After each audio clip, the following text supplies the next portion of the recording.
Solution upload हो गया था, आप लोगों ने देख लिया होगा।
The first year's financial statement of Titanium Limited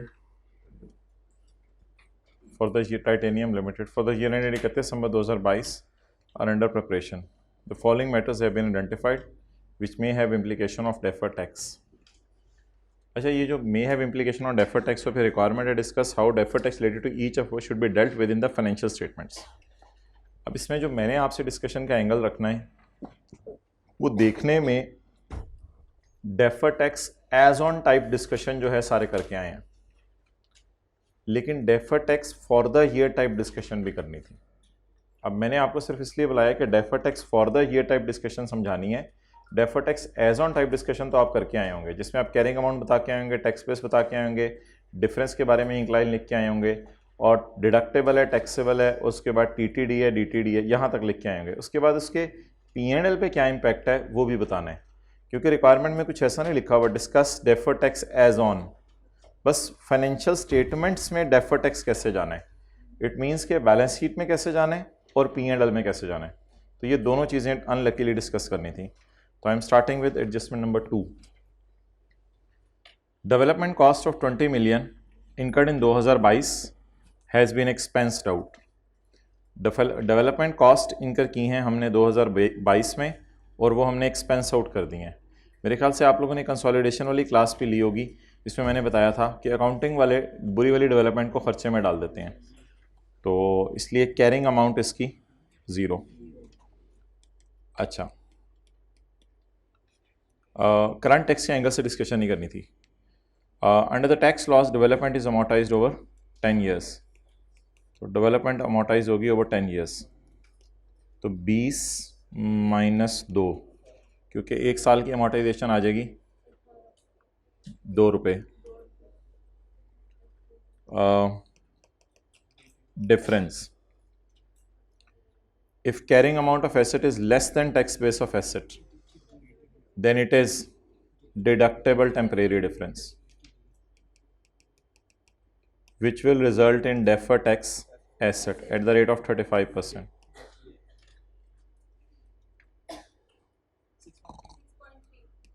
6.3। तो अब 4 लाइनें मैं बोलने लगा हूँ, लिखने की ज़रूरत नहीं अभी। Carrying amount of development will be 0, carrying amount of development will be 0।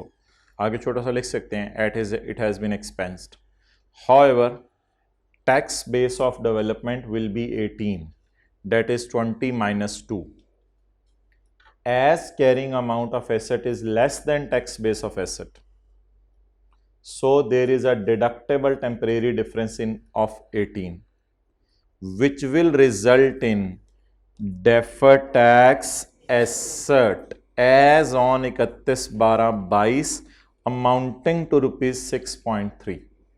ये 4 लाइनें लिखने के बाद डेफर्ड टैक्स का हम अकाउंट बनाते हैं। ये तो एसेट अकाउंट बन रहा है। कैरी डाउन, यहाँ बिजनेस का पहला साल है तो ब्रॉड डाउन 0 हो गया।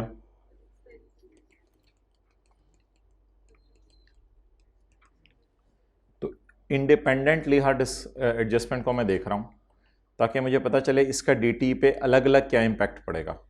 तो ये जो 6.3 वाली लाइन है, इसको अब मैंने आपको बताना है क्या ये OCI से रूट होगी या ये डायरेक्ट DT नज़र आएगा CT DT में, CT DT में डायरेक्ट नज़र आएगा।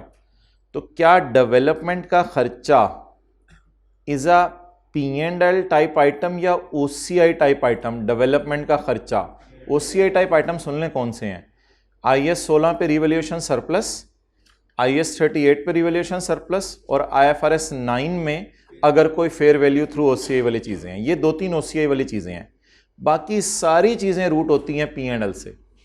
जब वो चीज़ें रूट होती हैं P&L से तो फिर उनके खर्चे भी रूट होते हैं P&L से। अब एक लाइन है जो हमने बनानी है, वो ये है कि ये खर्चा है या इनकम है, बस ये बता दें। DTL/A डेबिट और DT क्रेडिट, तो डेट इज इनकम। और अगर मैं बनाऊं नोट का मुंह तो CT/DT, ये DT मुझे एक खुशी के तौर पे नजर आएगा ना कि खर्चे के तौर पे नजर आएगा। ये अंग्रेजी वाली लाइन वाज, अब ये मैंने आपसे बस डिस्कस करनी थी कि इस लाइन का क्या करना है। पहली लाइनें तो आसान थी।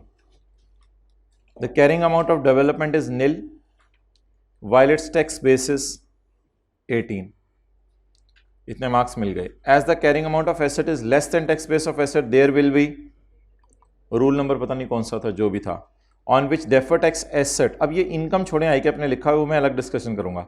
Defer tax asset shall be recognised, जिस पे डेफर टैक्स एसेट बनेगा। अगली लाइन थी जिसके लिए आपको बुलाया, development cost is a P&L type item या OCI type item? Development, depreciation, amortisation, provision for gratuity, provision for doubtful debt, सारी चीजें P&L type item. Development is a P&L type item, so corresponding effect, इस development का effect should also be credited to P&L। वो मैं credit करके आपको दिखा देता हूं, should also be credited to P&L. DTA debit, DTE credit। और आई एम डैम श्योर कि ये P&L में जाता है, ये PBT के नीचे और पैट के दरमियान में P&L में जाता है, तो इट इज P&L, तो ये P&L में चला जाएगा। So that was a bit अजीब। Since development is taken to P&L, development खुद P&L टाइप चीज है, तो इसका डेफर टैक्स का असरात should also be credited to P&L में ये क्रेडिट हो जाएगा। तो और सवाल में एक और चीज भी उसने लिखी थी सोल्यूशन में, एसेट अराइज होगा और इनकम अराइज होगी। इस बेस पर आप कोशिश कीजिएगा अगले डिस्कशंस खुद मुझे बताने की, इस सारी डिस्कशन की बेस पर। ये एक तस्वीर खींच लें, एडजस्टमेंट नंबर 2 इज ओवर, और भी चीजें करनी है फिर टाइम लग जाएगा। This is adjustment number 2। यार P&L में तो वो होगा ना, PBT और पैट के दरमियान में CT/DT में चली जाएगी। ये हाइब्रिड में ले लें तस्वीर।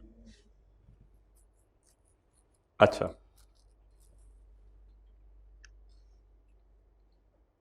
नेक्स्ट।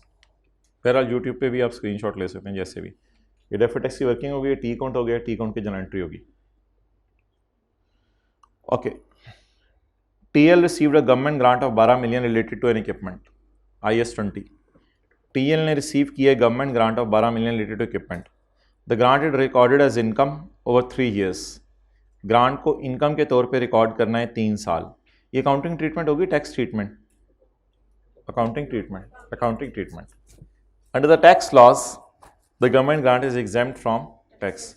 टैक्स लॉज में गवर्नमेंट ग्रांट क्या है? एग्जेम्प्ट है जी। गवर्नमेंट ग्रांट मिलने की वजह से एंट्री, तो मैं तो IAS 20 पढ़ा रहा हूँ अभी, वैसे ही डिस्कशन कर रहा हूँ। कैश डेबिट, डेफर्ड इनकम कहते थे, क्या कहते थे आप लोग? डेफर्ड ग्रांट या डेफर्ड इनकम, जो मर्जी समझ लें।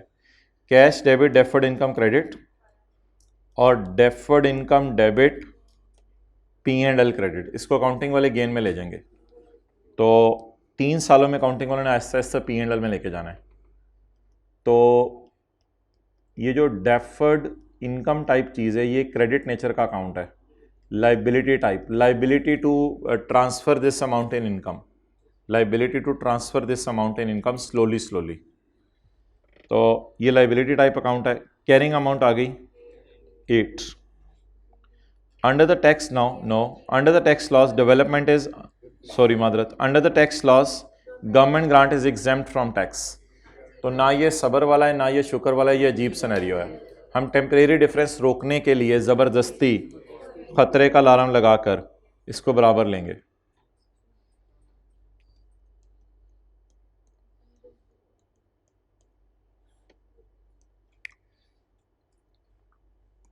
जिस मर्जी साइड पे लिख लें, इसकी डिस्कशन की ज़रूरत ही नहीं। कैरिंग अमाउंट इज 8, ये तो मैंने IFRS वाली एंट्रीज की हैं। The carrying amount of the deferred grant is 8 which is 12 minus 4 and corresponding tax base will also be considered as 8 because this income is exempt.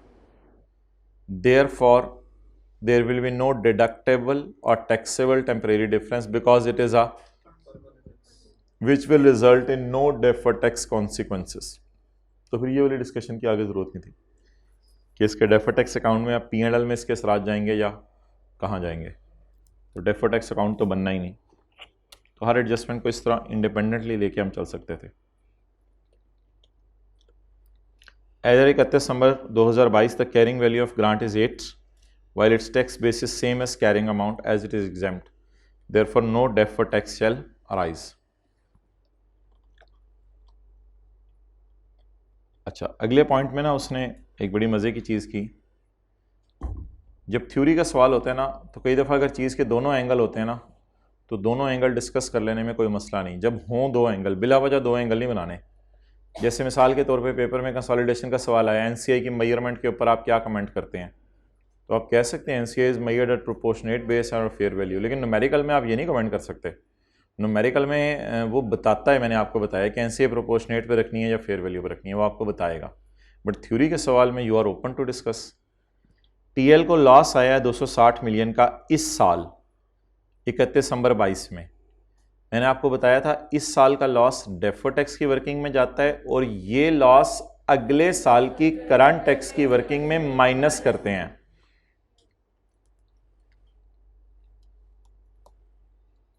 तो इसके ऊपर कैरिंग अमाउंट टैक्स बेस वाली बहस नहीं करनी थी क्योंकि लॉस में देयर इज नो तसव्वुर ऑफ कैरिंग अमाउंट और टैक्स बेस। लॉस में कैरिंग अमाउंट और टैक्स बेस का कोई तसव्वुर नहीं है। तो carrying amount, tax base, difference, tax at the rate of 35%, unused loss. TL incurred a loss of 260, 90 on deferred tax asset.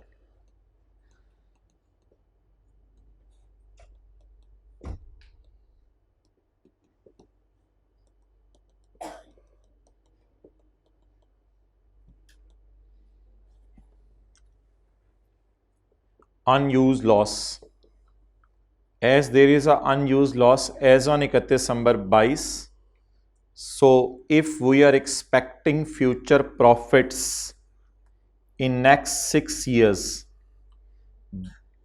up to 260, then we will record a deferred tax asset as on 31 December 22। और उसके बाद the P&L will show an income of rupees 91.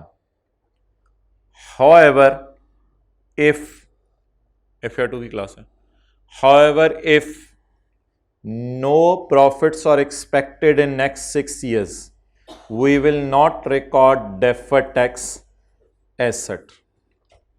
लेकिन इसमें एक बात additional आज मैं बताने लगा हूं आपको। इसमें अगर आपको 31 दिसंबर 22 पे लग रहा है कि अगले 6 सालों में प्रॉफिट नहीं आने, असल में टैक्स वाले कहते हैं हम 6 सालों तक लॉस माइनस करने देंगे, आगे नहीं माइनस करने देंगे। तो अगर अगले सालों, इस साल आपका अंदाज़ा है कि फ्यूचर में प्रॉफिट नहीं आने, तो आप डेफर्ड टैक्स एसेट ना बनाएं। मैंने कहा था सिर्फ उस तक बनाएं जिस हद तक आने की उम्मीद है। लेकिन आप 31/12/23 के एंड पे, 24 के एंड पे रीअसेस शुरू कर सकते हैं कि अब शायद प्रॉफिट आने की उम्मीद आ गई है, तो वो डेफर्ड टैक्स एसेट जो पिछले साल नहीं बनाया था अब हम उसको बना लें। तो there is a concept of reassessment as well. एक कॉन्सेप्ट है रीअसेसमेंट का, वो ये है कि 31/12/22 को मैंने असेस किया कि no future profits are expected, तो फिर मेरी सारी कैलकुलेशन में यहाँ जीरो आएगा, यहाँ जीरो आएगा। फिर 31/12/23 को मैं ये कैलकुलेशन दोबारा करूँगा, और तब अगर मुझे उम्मीद हुई कि फ्यूचर में इंशाल्लाह प्रॉफिट आने लग जाएंगे, तो फिर अगर फ्यूचर में मुझे उम्मीद है 100 के प्रॉफिट आएंगे, तो फिर 31/12/23 को मैं 100 ज़रब 35% करके इधर 100 को शो कर दूंगा। तो ये एक कॉन्सेप्ट है कि रीअसेसमेंट हो सकती है। एक मिनट में पहले मैं इंग्लिश पढ़ लूँ। The loss of 260 shall result in deferred tax asset of 91. Deferred tax asset shall only be recorded if it is probable that future profits will be available against which loss can be used. If TL will earn sufficient profits within next 6 years, then deferred tax asset should be recorded and corresponding effect should be credited to P&L. And corresponding effect should be credited to P&L. DTA debit, DTE credit should be credited to P&L. ये खुशी book हो जाएगी। Under the tax loss, sorry दूसरी बात theory वाली, ये तो एक साइड कवर होगी, शायद इतनी सी लिखने पे भी आई कैप ऑनर कर देता और अगली बात पनिश ना करता। However, if a TL is not expected to earn sufficient profit in future, then deferred tax asset would not be recorded.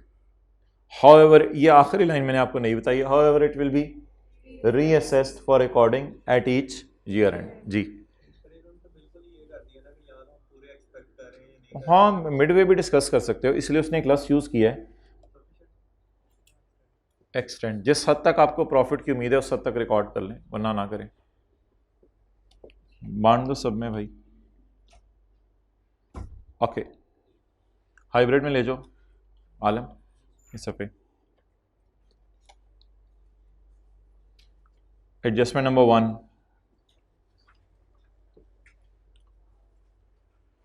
TL purchase a factory building for ₹1200 million. TL ने एक factory building purchase की है 1200 million की। आगे पीछे बस ऐसे ही करा लेना था, इतने लंबे चक्रों में पड़े, copy paste. TL purchase a factory building for ₹1200 million in 2022 which was depreciated by 80 million. On 31 December 22 the factory building was revalued to 1260. इस सारी बहस को साइड पे रख के बताएं, रिवैल्यूएशन साल के एंड पे हो रही है या शुरू में हो रही है? You need not any calculation. The carrying amount is 1260 and that is over. You need no calculation. Apply the akal. The carrying amount is 1260. बस मार्केट वैल्यू लेटेस्ट पे नजर आएगा। The carrying amount is 1260, but if you want to do the calculation, तो खरीदा कितने का? 1200 का। Depreciate कितना हुआ? 80। तो बुक वैल्यू आ गई 1120। 1120 को लेके जाएं 1260 पर, 1120 को लेके जाएं 1260 पर, 1200 माइनस 1120, 1120 को लेके जाएं 1260 पर, तो रिवैल्यूएशन सरप्लस 140। ये 140 यहाँ से आ गया। इसके बाद इस कॉलम को तोड़ दें और इस कॉलम को तोड़कर 49 और 91 इसमें तकसीम कर दें। Under the tax loss, depreciation at the rate of 10% is allowed as tax expense while revaluation does not affect tax. Revaluation का कोई इफेक्ट नहीं होगा। तो फिर टैक्स वाले 1200 माइनस 120 पर टैक्स बेस रिकॉर्ड करेंगे, क्योंकि वो कॉस्ट पे ही रखेंगे एसेट को। So the carrying amount of the factory building is 1260, जो सवाल से एज इट इज उठा ली, while its tax base is ₹1080 as at 31 December 2022। Next, carrying amount आ गई 1260, टैक्स बेस आ गई 180 का टीटीडी और 63 का DTL. As the carrying amount of asset is greater than tax base of asset, there will be a TTD of rupees on which deferred tax liability of 63 shall be recognized. But अगली discussion is challenging, for that I need your time, इसलिए मैंने इस adjustment को and पर रखा था कि अब बाकी चीज़ें P&L से रूट करानी है या OCI से रूट करानी है, उसके लिए अब हम डिस्कशन करते हैं.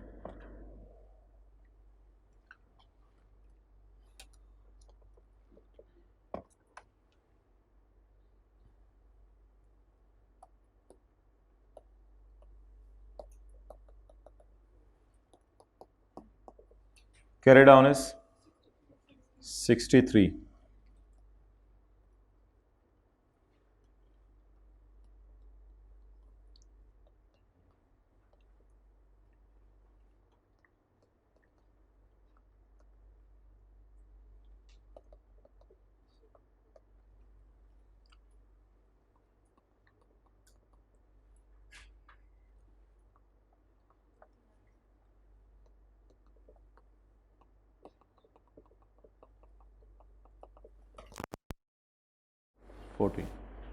The deferred tax expense of 14 should be recorded as an expense in P&L. जैसे वो थोड़ी देर पहले 2 में इनकम आई है ना, तो here deferred tax expense of 14 should be recorded in P&L. P&L में ये रिकॉर्ड होगा. अब ये जो 49 है, इसका क्या करना है? 49 जो है ना, इस पे एक डिस्कशन होगी जो पहली क्लास में हुई थी कि मैंने कहा था 2 एंट्रीज कर सकते हैं इसकी जगह. थोड़ा सा बताइएगा अगर किसी को याद हो. 2 एंट्रीज कर सकते हैं इसकी जगह. Asset debit surplus in OCI credit,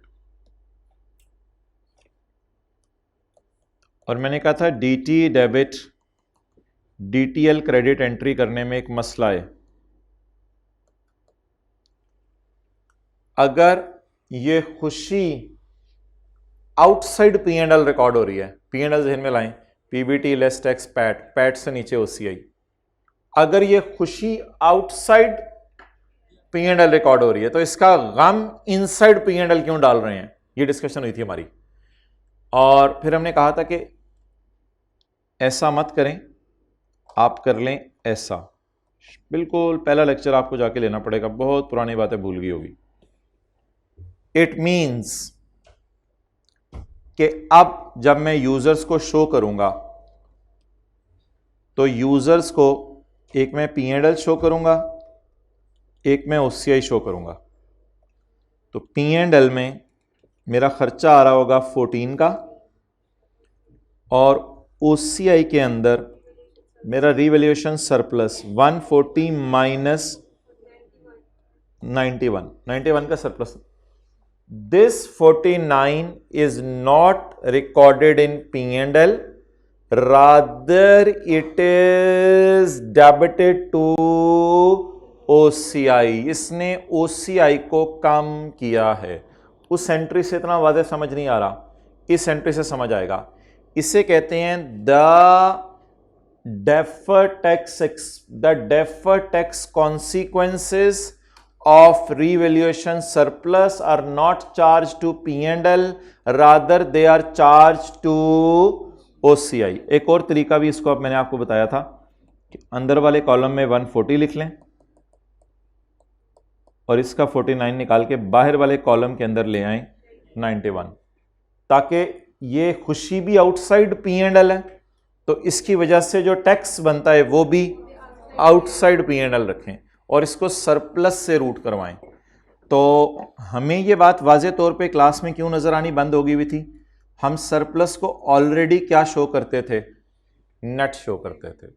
but सारी बातें अपनी जगह, सवाल अपनी जगह. कम से कम ये 14 की फिगर तो सही आई होगी. 91 के ऊपर किसी ने नहीं कमेंट किया तो क्या 100 मार्क्स तो नहीं लेने. लेकिन ठीक है, चीज़ समझ आ जाए, याद आ जाए, रिवाइज कर लें तो इसमें कोई हरज वाली बात नहीं है. तो ये एंट्री हम करते थे, ये एंट्री पहले दिन क्लास के अंदर कराई थी.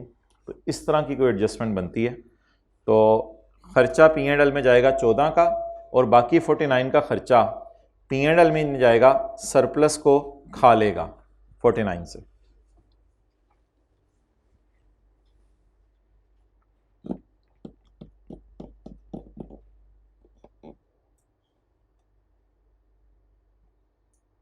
बस करते हैं मेरे ख्याल से। हाँ, एक बार ज़रा इंग्लिश पढ़ लेने दें, फिर आप ज़रा जो the effect arising due to difference in depreciation, ये छोड़ें, ये उसने बहुत ही ज़्यादा डिटेल में चला गया है कि हर एक चीज़ का अलग अलग इफेक्ट। ये बेशक काट दिएगा सोल्यूशन में। The effect of ₹14 would be taken to P&L, कौन सा वाला 14? ये वाला। while the remaining effect of liability arising due to revaluation would be taken to OCI, would be charged to OCI, ये OCI में चार्ज होगी instead of recording it in P&L, P&L में record नहीं होगी।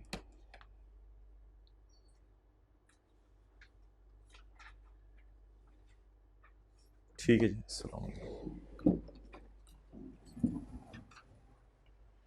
हाँ जी, ओवर।